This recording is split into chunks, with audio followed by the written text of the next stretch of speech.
हम आ चुके हैं दादरी टोए में। ये सरपंच का ऑफिस है, कार्यालय है। यहाँ पे दादरी टोए के सरपंच है। आइए करते हैं इनसे बातचीत आखिर क्या कर रहे हैं और देखते हैं क्या कुछ योजनाएं बना रही हैं। तो जल्दी आइए। हमारे साथ आज सरपंच सुनील जी हैं। नमस्कार सुनील जी। नमस्कार। क्या कर रहे थे आप? ऑफिस में क्या काम कर रहे थे अभी? ऑफिस में भाई साहब ये दो भाई अपने ये भाई साहब मेंबर हैं, वो भाई साहब गाँव से ही हैं। तो अपनी जैसे कि अपनी ये प्लानिंग कर रहे थे कि गांव में क्या क्या काम कराए जाए और किस हिसाब से कराए जाए। अभी क्या करा दिया आपने? अभी हमने जैसे कि नाले की सफाई करा दी और जो कुर्डियों का ढेर था हमारी इस फिरनी पे चारों तरफ और ढाणी पे जितना भी था वो सारी हमने उठवा दी है। और एक तरीके से हमने जो सफाई है वो प्रॉपर तरीके से हो चुकी है, लेकिन कुछ खामियां हैं वो अभी बची हुई है, उसी हिसाब से हम डिसाइड करते हैं। उन खामियों को कैसे दूर करोगे? खामियों को भाई साहब जैसे कि एक हमको हमारा जो वो है कि पूरे गांव को एक साथ लेके चलें। गांव में जैसे कि हम बार बार में जैसे कि मेंबर है जितने भी हमारे 11 मेंबर हैं उनसे डिस्कस करते हैं और साथ में जैसे कि हम गांव में पैदल जाके ये देखते हैं कि भाई किस गली में क्या दिक्कत है। एक बार जैसे कि किसी की कंप्लेंट आती है तो उसको जाके एक बार ये देखते हैं कि भाई ये जायज़ है ये नाजायज़ है, तो उस हिसाब से फिर जो काम कराने का होता है। तो अभी तो जैसे कि सरकारी फंड से तो नहीं, हम अपने फंड से जैसे कि अपने पास से ही काम करा रहे हैं। जायज और नाजायज का डिसीजन कैसे लेते हो? जायज़ नाजायज़ का ये है कि जैसे कि गली में कोई जैसे कि कूड़ा करकट डाल रहा है तो अड़ोसी पड़ोसी से पूछ लेते हैं, जैसे कि भाई 5 आदमी उसका सजेशन देते हैं, हम एकदम किसी को गलत नहीं ठहरा सकते। सरकारी स्कूलों की व्यवस्था कैसी है? सरकारी स्कूलों की व्यवस्था तो जैसे कि अभी इसमें हमारे सरकारी स्कूल में जो है अभी जो पानी की समस्या थी, जैसे कि वाटर की जो लड़कियों का जो बाथरूम था उसमें कुछ दिक्कतें थी। स्कूल में कुछ 2-4 तो असामाजिक तत्व जो इधर उधर से परेशान कर रहे थे उनको भी हमने हटाया है। तो उस हिसाब से अब वो समस्याएं हैं कि जो है वो तो बिल्डिंग की तो वो रहेगी, तो उसको जैसे कि धीरे धीरे हमने प्रिंसिपल जी से ही बात हुई थी, तो जो भी हमसे जो बनेगा और अगर जैसे कि ये होता है कि हमारे पास बजट में अगर जैसे कि ऐसा होता है कि हम सरकार से नहीं करा सकते तो हम अपने गांव से हेल्प लेंगे और गांव से इसको स्कूल की समस्या को पहले। चिकित्सा सुविधाएं कैसी हैं? चिकित्सा की बात करें तो सर हमारे गांव में चिकित्सा कोई वो नहीं है। चिकित्सा में हमारा गांव बड़ा परेशान है, तो हमारी सोच ये है कि जैसे कि ये हमारे बड़े भाई साहब हैं जगदीप जी और 11 हमारे मेंबर हैं, तो जैसे कि इन्होंने मेरे को बताया था कि जैसे कि आपूपुर गांव है हमारे गांव से छोटा गांव है और एक जैसे कि अपने पास में एक उतानी गाँव, और वैसे देखा जाए तो हमारा जो स्टैंड पड़ता है वो 8 से 9 गाँव का स्टैंड पड़ता है और उस हिसाब से हमारे यहाँ पे पीएचसी की जगह सीएचसी सेंटर होना चाहिए। तो उसके लिए अभी जैसे कि हमने एक राकेश जी डॉक्टर होते हैं जो अपना वो उन्होंने बताया था कि वो 15,000 की पॉपुलेशन पे एक डॉक्टर लगे हुए हैं, तो जैसे कि अंगनवाड़ी के अंदर के हिसाब से अपना देखते हैं। तो उनसे हमारी बात हुई थी तो वो बोले कि हम आपका ये डिस्पेंसरी वाला और पीएचसी सेंटर वाला आपका आ जाएगा। तो हमारी सोच ये है कि पीएचसी की बजाय सीएचसी सेंटर हमारे यहाँ। आपके गांव की जनसंख्या कितनी है? जनसंख्या जी जैसे कि अभी हमको ये लगा था कि पहले थी 6600, अभी जैसे कि हमारे पास में एक बोर्ड भी लगा हुआ है इसमें पीछे कबाड़ उसमें पड़ा था, तो 6600 जनसंख्या दिखाई है। 2540 वोट है हमारे अभी फिलहाल, और 10 वोट अभी जैसे कि नई बनी है तो 2550 वोट। अभी जो हॉस्पिटल है वो कौन सा है? डिस्पेंसरी है, पीएचसी से? हमारे गाँव में कोई भी हॉस्पिटल नहीं है। कोई जैसे कि अपने जैसे कि नॉर्मल डॉक्टर होते हैं ये अपना बीडीएस करके ये करके जैसे कि ये निजी छोटे डॉक्टर होते हैं वही प्राइवेट डॉक्टर से इलाज चल रहा है, और उससे जैसे कि क्या हो रहा है कि लोगों को जो बेहतर इलाज वो नहीं मिल पा रहा। यहाँ से हॉस्पिटल कितनी दूरी पर है?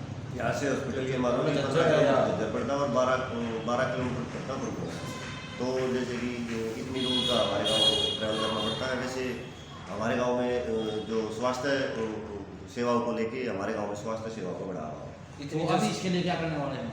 अभी इसके लिए जी हमने जैसे कि डॉक्टर साहब से बात हुई थी हमारी, तो अभी जैसे कि पंचायतें झगड़ा दे रही है और उसमें हमारी जैसे कि बात हुई थी डॉक्टर साहब से, तो वो बोले कि हम एक बार बात कर लेते हैं। मैंने वो बोले कि एक बार ज़मीन का आपको बताना पड़ेगा, तो मैंने उनको बोला था कि गाँव में फिरनी के नज़दीक में आपको ज़मीन चाहिए, हम ज़मीन देंगे।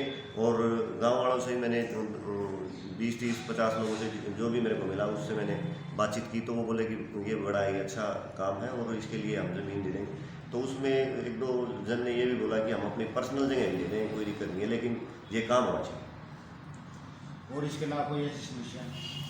और तो जी देखो जैसे कि हमारी जितनी भी बिल्डिंग है सरकारी बिल्डिंग है, तो मेरे हिसाब से आम आदमी को चाहिए बिजली पानी स्वास्थ्य शिक्षा, तो अभी जैसे कि जिस चीज़ को देखें, बिजली तो जैसे कि ऑलमोस्टली हमारे गांव में अच्छी आती है, तो उसको तो अब हम नहीं मान सकते। लेकिन स्वास्थ्य शिक्षा हो गया, स्वास्थ्य के हिसाब से हो गया, और पानी की जैसे कि हमने अभी क्या हो रहा है कि हमारे गांव में एक तरीके से बैलेंस नहीं है गाँव का। जैसे कि एक गांव के चारों तरफ से नीचा है और जैसे कि अंदर सेंटर जो है वो ऊंचा है, तो उस हिसाब से क्या होता है कि नीचे वालों को पानी मिल जाता है और ऊपर वाले के पास पानी नहीं चलता। तो उसके लिए हमने ये किया है कि जैसे कि कुछ लोगों के वाल नहीं है जैसे कि पानी बंद करने के लिए, तो उसके लिए हमने एक जैसे कि जेई साहब से मेरी बात हुई, विशाल जेई है हमारे यहाँ के जो पानी वाले हैं, तो उनसे हुई। और जैसे कि जो वाटर सप्लाई में जितने भी हमारे गाँव के लगे हुए, एक जैसे कि ये 5-6 लोगों की टीम है, तो 5 लोगों की टीम से मैंने जेई साहब से अभी जैसे कि मंडे को मैंने बात हुई थी, तो वो बोले कि 5 लोगों की हमारे पास टीम है अभी फ़िलहाल। तो उनसे मेरी बात यही हुई थी कि अभी जैसे गर्मी स्टार्ट होने वाली है, तो लोगों में जैसे कि पानी की अभी जैसे कि एक दिन छोड़ के एक दिन चल रहा है, तो वो लेते कि डेली करा देंगे। तो डेली के लिए हमने इसलिए रोक रखा है कि अभी जैसे कि 2-3 दिन से हमने ये कर रखा है कि गली में जाते हैं, जैसे कि वहाँ पे पानी जाता है, तो जिसकी खाली टूटी चलती है उसको सख्त हिदायत है कि भाई आप जितना पानी यूज़ में आप पानी यूज़ करो, कोई दिक्कत नहीं है, हमको कोई परेशानी नहीं। लेकिन जब आपकी पानी की आवश्यकता पूरी हो जाए तो आप उसको एक जैसे कि वाल लगा लीजिए और उसको घुमा के बंद कर दीजिए, तो उससे क्या हो जाएगा, आपका पानी पूरा हो जाएगा, तो दूसरे आदमी को भी वो पानी चला जाएगा। तो ऊपर में जैसे कि हमने एक जैसे कि 2 नंबर वार्ड था हमारा, जिस वो वार्ड जैसे कि मेरा खुद का भी है, तो उसमें जैसे कि हमने 2 दिन जैसे कि 2 दिन काम किया था, तो उसमें जो टॉप पे ऊपर जो बीच सेंटर में जिसका घर है, तो वहाँ पे पानी जा रहा है, उसकी दिक्कत परेशानी हल हो गई है। तो अब जैसे कि आज जैसे कि ये फेनी से हमने दौरा शुरू किया था, तो उस पर भी ये हमारा है यही इफेक्ट था। आज सब ऑलमोस्टली आधे गांव में तो पानी हमने ऊपर पहुंचा दिया, तो आधे गांव में जो हमारा है वो वही सकते हैं, हम क्लियर करते हैं। सुनील जी, बात करते हैं गांव में स्वच्छता और सौंदर्यीकरण की।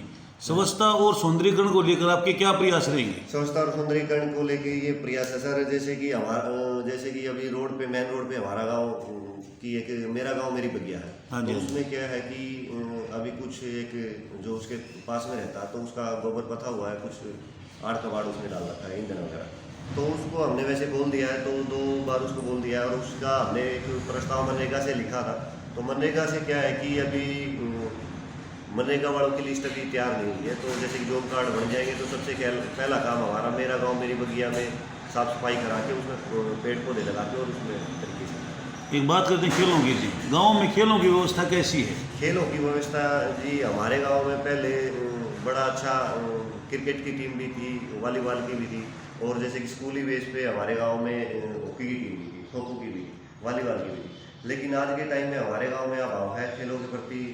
लोग क्योंकि स्टेडियम नहीं है हमारे गाँव में, एक स्टेडियम जैसे कि हुड्डा साहब गिराज में बना था, तो लेकिन उसमें क्या हुआ कि एक जमींदार का खेत आ गया, तो वो तरीके से मतलब भूमि को तैयार नहीं किया गया, वो मतलब उसकी सर्वे पटवारी से वो नहीं हो पाया, उसकी तरफ से ग्राउंड पूरा नहीं हो पा रहा, तो वो ग्राउंड में कोई सुविधा नहीं है, तो इसलिए खेल के प्रति बच्चों का जो रुचि है वो बढ़ती जा रही है। तो उसके लिए हमने जैसे कि अभी ये जो भी बच्चा हमारे गांव से जैसे कि झज्जर स्तर पे या हरियाणा स्तर पे कोई भी जीत के आएगा, तो उसको हम जैसे कि स्कूल में हमने अनाउंसमेंट की थी, जैसे कि बच्चों के लिए भी की थी, जो भी हमारे जैसे कि 10+2 वाले जो बच्चे हैं वो हरियाणा बोर्ड में अगर फर्स्ट आएंगे, तो गांव की तरफ से, पंचायत की तरफ से हम उसको 31,000 रुपये फर्स्ट वाले को, मतलब पंचायत की तरफ से करोगे? पंचायत की तरफ से। बहुत बढ़िया कदम है जी आपका, बहुत बढ़िया सोच है। और सेकंड वाले को 21,000 रुपये और थर्ड वाले को 11,000 रुपये। और जो गाँव में जैसे कि हम 15 अगस्त का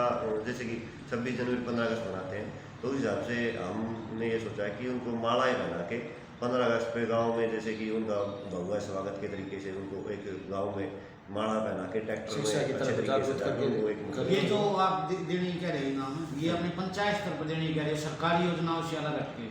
नहीं, ये हमने पंचायत स्तर पे देने की बात हुई थी, लेकिन अगर पंचायत जैसे कि अभी सेक्रेटरी जी अभी प्रॉपर बैठने लगे हैं, क्योंकि ये अभी टेंडरिंग वाला मामला चल रहा है, तो अभी वो प्रॉपर तरीके से आ रहे हैं, काम कुछ चल नहीं रहा है, तो उस हिसाब से कि जैसे कि 2 लाख में कुछ होता तो नहीं है, पर उसी के अभाव से हमने ये किया था। वैसे पंचायत स्तर पे किया है, लेकिन अगर पंचायत स्तर से नहीं होगा तो हम गांव स्तर से ये मतलब ये जो हमने घोषणा की है, ये चाहे हमको अपने पास से पैसे देने पड़े, इसको हम मतलब पूर्ण रूप से 5 साल के लिए मैं बोलता हूँ कि अपने चाहे मेरे जेब से पैसा लगे, लेकिन मैं अपने खिलाड़ियों के लिए और जो बच्चे पढ़ रहे हैं उनको एक अलग लेवल। सरपंच साहब जैसे बात करते हैं जो बच्चे गरीब हैं, जो गरीब परिवार से बच्चे हैं और वो पढ़ने में इंटेलिजेंट होशियार बच्चे हैं, आर्थिक तंगी के चलते कहीं ना कहीं पर वो पिछड़ जाते हैं, तो उनको लेकर आपके क्या प्रयास रहेंगे? उनको लेकर जैसे कि हमारा जी ये प्राइमरी स्कूल है, तो उसमें हमने इनको ये बोला था कि प्राइमरी स्कूल में जो हेडमास्टर है उनको ये बोला कि जो बच्चे भाई आर्थिक रूप से गरीब हैं, तो उनके लिए जो आपको ये लगे कि हमने उन्हीं को ये बोल दिया कि आपको ये लगे कि इस कारण से ये अभाव है, जो भी हमसे स्कूल, देखो मेरा जो सोच है, गांव के काम तो पंचायती तौर से होते रहेंगे, लेकिन स्कूल जैसे कि स्कूल है, स्कूल में सबसे पहले आज के टाइम में हमारे गांव में थोड़ा माहौल बिगड़ता जा रहा है, तो उससे हम ये सोच रहे हैं कि जैसे कि मान लो अगर स्कूल की दशा सुधर जाए और बच्चों का एक बार तरीके से स्कूल में उन्होंने वो कर लिया, तो उससे हमारा जैसे कि आने वाली पीढ़ी है वो सुधर जाएगी। और उसके जैसे कि पहले स्कूल का काम, अगर स्कूल का काम हमारा खत्म हो जाए उसके बाद हम मंदिर में काम कराएंगे, फिर जैसे कि जो बच्चे जो बड़े बुजुर्ग होंगे या फिर जो यंग जनरेशन है उसका पहले तो पढ़ाई में ध्यान होना चाहिए और फिर उसका भक्ति में ध्यान होना चाहिए। अभी जैसे तो कि दोनों ही एक, स्कूल और मंदिर हमारे लिए तो एक ही है, और स्कूल भी हमारे लिए मंदिर ही है, और मंदिर में भगवान की पूजा करते हैं। अभी जैसे कि सर अभी हमारे गांव में क्या है कि बाहर के बच्चे भी ज़्यादा आए हुए हैं, क्योंकि यूपी के हैं जो कि यहाँ भी काम करते हैं, उनका किसी कारण यहाँ पे एडमिशन नहीं हो पाता प्राइमरी स्कूल में। लेकिन हमने हेडमास्टर सर को बोला कि सर अगर किसी वजह से उनका एडमिशन नहीं हो पाता, हमारे सरपंच साहब की मोहर की या सिग्नेचर की ज़रूरत पड़ती है, उसको करने के लिए हम तैयार रहेंगे, कभी भी आप किसी टाइम भी आ सकते हो बच्चे के एडमिशन के लिए। उसकी या कोई ड्रेस को लेकर या बुक को लेकर कोई प्रॉब्लम हो, कोई भी बच्चा हो, ये नहीं हमारे गांव का ही, क्योंकि बाहर के आके यहाँ भी रहते हैं, वो भी शिक्षा के वजह से पिछड़ जाते हैं। ये बहुत बड़ी बात है सभी के लिए। आप भी 2-4 बच्चे थे, उनका ये काम किया था, उनको मोहर लगा दी थी, 30-40 बच्चे थे, अभी भी उनका एडमिशन करवाया। और भी आगे के लिए हेडमास्टर सर को बोला कोई भी ऐसा बच्चा आता पढ़ने के लिए, उसको ना कि किसी वजह से रह जाता, क्योंकि आधार कार्ड यहाँ का नहीं हो पाता, इस वजह से रह जाता है, उसका प्रूफ हमें देना पड़ता है कि हमारे गांव का बच्चा है, वो इसको एडमिशन करवा लो। हम अपने तौर पे कर सकते हैं सर, उसका हम अपने तौर पे करते भी, और हमारे सरपंच साहब ने अब किया भी है उसको लेके। बहुत बड़ी बात है जी सर। और जैसा कि प्रधान जी ने बताया कि खिलाड़ियों को अपने स्तर पर ये सम्मानित करने एक बात हो रहा सर, जैसे कि हम खिलाड़ियों के लेके आ जाते हैं बात, पहले खिलाड़ी चलते थे क्योंकि थोड़ा स्कूल का ग्राउंड था, अब स्कूल की बिल्डिंग ऐसे बन चुकी है, उसका ग्राउंड खत्म हो चुका है। अब सर ने हमें भी बोला था कि हमें वही बच्चों को खेलने के लिए ग्राउंड दो। अब हम ग्राउंड तो है हमारे पास, लेकिन ग्राउंड में जो वो ज़मीन आ रखी किसी किसान की, उसकी वजह से बॉल वगैरह या कुछ उस खेत में चली जाती है, और वो ग्राउंड के अंदर ही है वो किला, जो ग्राउंड की बाउंड्री है चारों तरफ की, जो उसकी दीवार हो रखी उसके अंदर है, इस वजह से ना तो बच्चे वहाँ पे जान पाते हम। और जो ज़मीन हमारी पंचायती ज़मीन है, हम उसमें अगर ग्राउंड करवाते वो 3-4 किलोमीटर पड़ता है, क्योंकि स्कूल के बच्चे वहाँ पे जा नहीं पाते। थोड़ी हमारे लिए ये समस्या भी आ रही है, हम सोचते हैं कैसे न कैसे करके अगर वो समस्या सुलझ जाए तो हमारा ग्राउंड भी अच्छा होगा, बच्चों के सुबह शाम के लिए रनिंग करने के लिए या घूमने फिरने के लिए वो भी हो जाए थोड़ा। सर आप भी जैसे गांव में पंच हो, हाँ सर, तो महिलाओं के लिए आपके क्या प्रयास रहेंगे? महिलाओं के लिए जी, महिलाओं के लिए भी बहुत अच्छे प्रयास है, क्योंकि हमारे जो पंच बनी हुई है, महिलाएं भी है उसमें। महिलाओं की यही प्रॉब्लम होती है ज़्यादातर की सिलाई सेंटर। अब हमने जो हमारी चौपाल है कुकड़ोला रोड पे, उसमें भी एक सिलाई सेंटर खुलवाने की वो की हुई है, वो रिलायंस की तरफ से आएंगे, लेकिन हमने बोला कि सिलाई सेंटर खोलो, और ब्यूटीनेस जो लड़कियां पढ़ाई छोड़ चुकी है उनके लिए ब्यूटीनेस का वगैरह कोर्स के लिए, और महिलाओं के लिए सिलाई सेंटर, उसका भी व्यवस्था की हुई है। बहुत बढ़िया। ये उसके लिए मैं बताता हूँ, जैसे कि अपना स्कूल का था ये पीएम श्री में जैसे कि सम्मानित हुआ हमारा स्कूल। हाँ जी। तो पीएम श्री में हमारे गांव के स्कूल का नंबर आया था, लेकिन इसमें ग्राउंड के लिए वो बोल रहे थे कि जैसे कि हमारे प्रिंसिपल हुई कि उसके लिए हमारे नंबर लेस हो सकते हैं स्कूल के। तो हमने बोला था कि जी जैसे कि अभी जो ऑन रोड के जो स्टेडियम था तो उसके लिए वही है, तो उसमें जैसे कि बातचीत चल रही है कि जैसे कि अपना एक बैकअप बोर्ड का था, तो उसमें अगर हो जाता है ठीक है। और जैसे कि एक सिलाई सेंटर है वो हमने जैसे कि रिलायंस में एक नीलम मेटल, हाँ जी, तो उनसे कह के एक मशीनें आ चुकी है, वो 2 से 1 हफ्ते के एक वीक में जैसे कि चालू हो गई। और हमारी नीलम जी से बात हुई थी कि जैसे कि लेडीज वो कंपनियों में जाती है, तो जैसे कि उनके घर वाले भी ये सोचते हैं कि भाई मतलब सेफ नहीं, और टाइमिंग अलग से लगेगी। और मैंने उनसे यही बोला था कि हमने सिलाई सेंटर की जैसे कि जो बात हुई है, तो उस हिसाब से जैसे कि कुछ ऐसा काम किया जाए जो लेडीज़ों के लिए ही हो, जैसे कि अपना जैसे कि कुछ पैकिंग का काम हो जाता हाँ जी, हाँ है और जी। सिलाई सेंटर का, तो उन्होंने आश्वासन दिया था कि जैसे कि सिलाई सेंटर में जो लेडीज सिलाई सीख लेंगी तो उनके लिए वो अलग से एक काम चालू करेंगे। तो उसमें लेडीज़ को हमारा ये है कि देखो आज तो जो लेडीज़ है वो मर्द के बराबर मानी गई है और वो कंधे को कंधा मिला के मतलब काम कर रही है। और आज की जैसे कि पंचायत में भी जैसे कि 50% जैसे कि पंच हमारी हाँ, रिजर्वेशन वगैरह जैसे दे रखी है। तो जैसा कि पिताजी ने बताया तो महिलाओं को लेकर ये काफ़ी उत्सुक है और महिलाओं के लिए भी काम करना चाहते हैं। और दूसरी बारी खिलाड़ियों के लिए जो योजनाएं लेके आए हैं वो बहुत बढ़िया कि पंचायत स्तर पर खिलाड़ियों को सम्मानित करेंगे, यह बहुत बड़ी बात है। और भी जैसे चिकित्सा असुविधाओं का अभाव इस गाँव में देखने को मिला है इनको, और ये चाहते हैं कि गाँव में कोई भी सरकारी हॉस्पिटल ज़रूर हो, क्योंकि इस गांव में सिर्फ निजी क्लिनिक हुई हैं, इसके अलावा कोई भी सरकारी अस्पताल नहीं है। तो सरपंच साहब और गांव के पंचायत मेंबर और ग्रामीण ये चाहते हैं कि इस गांव में एक सरकारी हॉस्पिटल ज़रूर हो। अगर सरकारी हॉस्पिटल नहीं बना सकते कम से कम एक डिस्पेंसरी तो ज़रूर हो। अभी तो निजी सरकारी हॉस्पिटल की जरूरत है। जैसे कि अपने गाँव में जो स्टैंड लगता है ना नंगला गुताड़ी, और जैसे कि हमारे गांव भी 2 पार्ट हो जाते हैं, गाड़ी हो गया, एक आदमी हो गया, बहुत से गांव का एक नया स्टैंड लगता है और हमारा सेंटर है। जैसे कि लोग बाग जो खरीदारी करने आते हैं, मतलब चारों 10-12 गाँव अगर देखा जाए तो हमारा ही गाँव, तो उस हिसाब से जो मार्केट बेस है वो हमारे गांव का ही है।